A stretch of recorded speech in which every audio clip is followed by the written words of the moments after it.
And we actually call these meetings money date nights. So we try to make them seem a little less formal, a Yeah, bit more and approachable. more fun. Yeah, and basically more fun.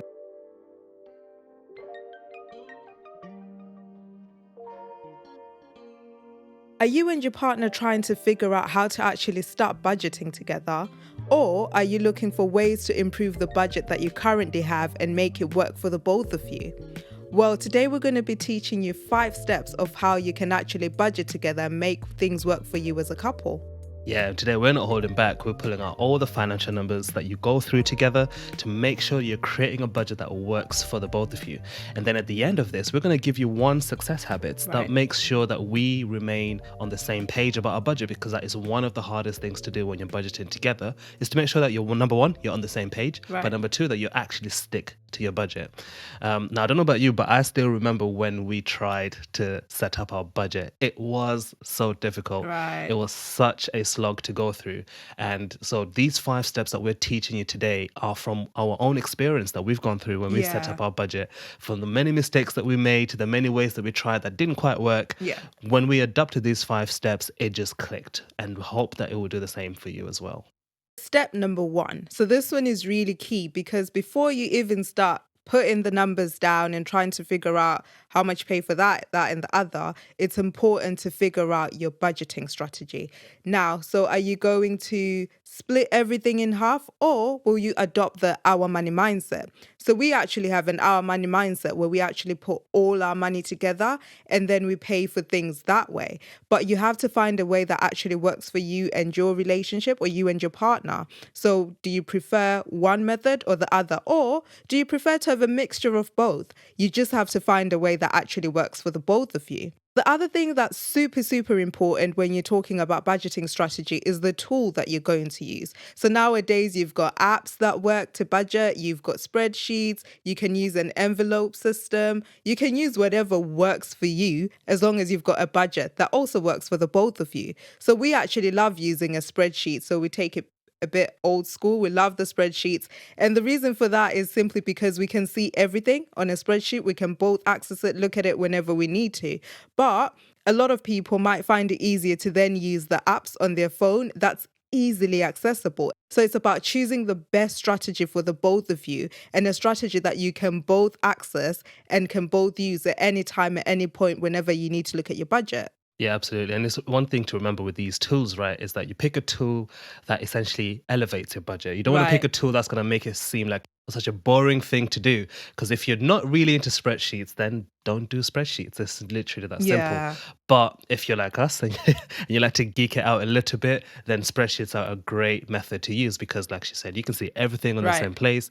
But I love spreadsheets because you can do all sorts of fancy things on it, put calculations, Yeah. graphs, and charts, and do all these nice things that you can really see your money working in a Yeah. different way. But it allows you to also do it in a personalized way as well. But not to say that you should be doing spreadsheets. I'm just saying I love spreadsheets for that reason. Yeah. But it's important that you make sure that the tool that you do choose just makes the budgeting process that much simpler for you. All right, so step number 2 is actually going into the numbers now. Now we're going to start with your income. This is the top of every budget, right? We start with how much is it that you have or that you earn. So your income is money that you earn from your job, from your work, whether that's employed or self-employed. It may be money that you get from your business, money that you get from side hustles that you do here and there. Right. But you essentially want to list out all your income that you expect to get in the coming month. Yeah. We obviously budget using our net pay, which is what we would also encourage you to do because that's the money that you're actually getting in your Yeah. hands. And then you want to make sure that you budget your net pay. If your job is a contract job, or you get commissions, or you get sort of bonuses or any overtime or something like that, that's not exactly guaranteed or stable every single month, what you may do is actually calculate, well, what's the minimum am I expecting this coming month, Right. without counting any extras that I may not get. This way, you're budgeting what you definitely know will come in. And then if any extras come in, you basically just revisit your budget and think, well, what am I going to do with this extra money that I've got? Talking about income, because we have an our money mindset, we choose to see our income as household income. And that's simply because we join our incomes together and then just use it all together. However, for some couples, that one person will have their income, another will have their income. So it's separate. So you've got your income and my income. Okay, so step 3 is where we get to the meaty part. off a budget, because this is where you start to list all your outgoings. So you list everything, don't leave anything out. So you're looking at your groceries, you're looking at your bills, your transport. That's if you're driving or getting on the tram, just list it all on there. And you also list things like your spending money. So make sure that everything is actually listed on your budget. And one important thing that we've had to learn is that there's a very big difference between £30 and £33. Don't round things off. If it's actually 33 pounds and 50p, put 33 pounds and 50p, because those pounds and those pennies will add up eventually. So it's important to make a note of everything whilst you're budgeting. One important tip that we started to use was to actually split our budget into different categories. So we looked at our wants versus our needs, for example. Electricity is a need. Gas is a need. But then when I start to think of me going out for lunch with my friends, for example, that is a want. So that's something that if I didn't have to have it that month, I could go without. So splitting it into categories sometimes will help you actually list everything and make sure that all the important bits that need to be in your budget are listed first and are categorized first in your budget. Yeah, and that's actually really good. So for us, we started off with our household bills because Yeah. four walls is probably the most important part of Yeah. your life, right? So you start off with household bills, and you look at your rent, your mortgage, bills, gas, electricity, water, council tax, all of those kind of bills that you pay for to live. And then you look at things like food. Yeah. Food is a big category. Right. We Right. need to spend just a little moment on food because food is a big one. Because under food, right, I don't like to lump everything in one bucket called food because it's not accurate enough. Like I like to really get to the numbers. So I will split food into household groceries and then takeaways and then eating out. Yeah. And then everything else that may come after that. So maybe you might put work lunch or bites, random bites here and there. But the Yeah. reason why this is quite important is because when you are now later on looking into, say, if you want to say, well, I want to stop spending so much money on food, you'll be able to say, well, this is the one area within my food money that I'm spending a lot Yeah, of that's money on. true. Rather than thinking I need to stop spending money on food and not knowing which part of the food element that you want to Yeah, tackle. that's true. But if we're being honest, food is also one of those areas that, yeah, we do spend a lot. Let's just not Yeah. lie. We spend a lot of money on food. And I think, to be fair, when it comes to budgeting, the one area that maybe we all tend to go over or dip in and out of Yeah. each month, it Yeah. has to be food. Absolutely. Yeah.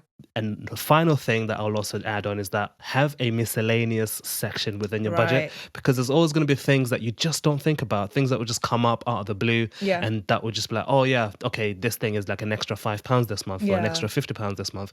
And you've got that miscellaneous pot that you could just kind of pull from to cover those other things that you just Yeah. haven't thought of or just Yeah. completely slipped your mind when you were doing your budget. Absolutely. And I have to point out, like, one of the things that we realized later on was that it was important for us to actually have a little spending money allocation, because when you're trying to keep to a budget and trying to stick to it, you can easily start buying things that aren't in your budget. And the way for us to stop doing that was to actually allocate each other spending money. So he's got his spending allocation for the month, I've got my own, and it's genuinely helped us to stick to the budget because we're not going out and then just buying stuff that we'd not already budgeted for. But it's so important to have that spending money allocation if you're really trying to stick to your budget. Yeah, just call it your fun money. Yeah. That's your fun money pot. Yeah. To have fun and do whatever you want with it.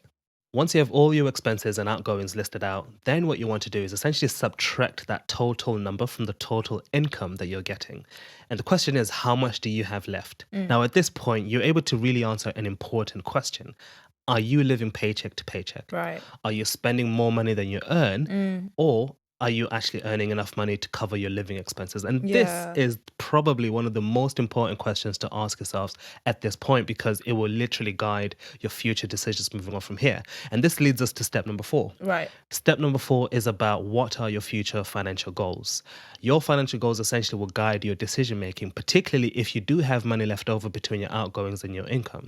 Because the question is, well, what are you going to do with that money? Yeah. That money should go towards your goals. Maybe not all of it, but at least a good chunk of it should.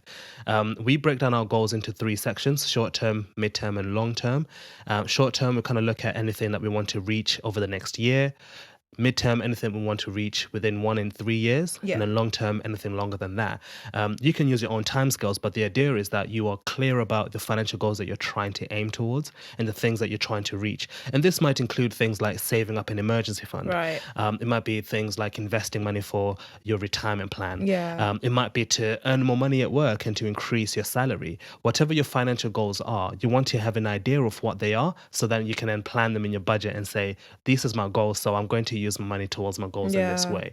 And this is probably one of the most important steps, in my opinion, of having your goals and your budget together, because at the end of the day, a budget is a plan for your money. Yeah. It's much more than just making sure your bills are paid and covered.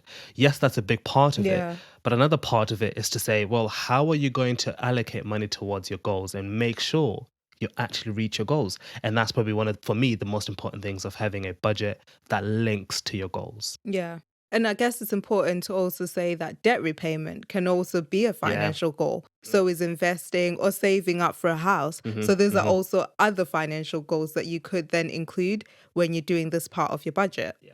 Step number 5 is actually the most important step in this journey, because it's about you scheduling a regular meeting with your partner where you actually get to discuss your budget. For some, this might be a weekly thing, but for others, it might be a monthly thing. So for us, it is a monthly thing because we get paid monthly. And we actually call these meetings money date nights. So we try to make them seem a little less formal, a bit more approachable. And more fun. Yeah, and basically more fun. These are quite important because you get to talk about your finances and talk about what's happened over the last month. This is where you actually get to look at your numbers and your figures and see like, okay, did we actually stick to the budget or did we go over budget? And it's important to do this because you may find that over the course of 3 months, for example, you've been going over budget in a certain area. And this is where you then decide like, okay, since we keep going over in this area, should we just increase the budget for this thing? Or you may find that actually you don't spend as much as you thought you would on something else. So should you just decrease that thing and allocate the money to something else?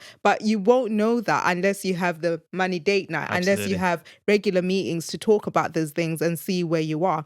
When it comes to budgeting, you will need to be prepared for any changes or adjustments that you need to make that may come along the way. You may find that this month you've earned less than you thought you would, or next month the situation's changed and you've now got a better job, for example, where you're earning more money. But you have to have those conversations. You have to come back together. You have to work together in order to be on the same page financially and make the necessary changes to your budget as and when you need it. One example that we actually went through was that last year when we went through COVID, we weren't exactly spending as much money as we did because we were no longer going into work. It was so important for us to sit down together and actually say, okay, so now that we're not going to work, we need to actually adjust our budget. What are we doing with this money that used to be used for transport now that we're at home all the time? We then took that money and allocated it to something different.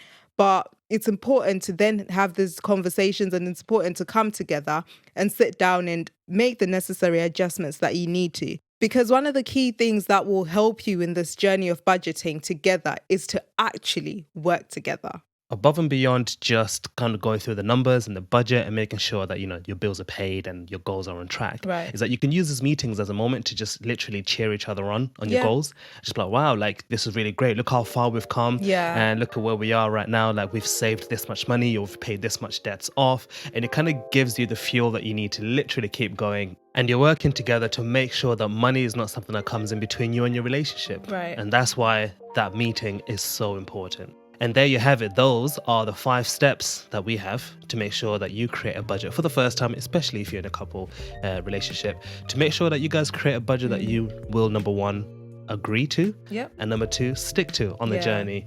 We hope that this has been super valuable and super helpful for you.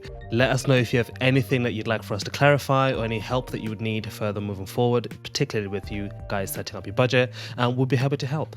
Absolutely. So don't forget to hit the like button, subscribe to our channel, hit that notification bell as well. We'll catch you guys soon.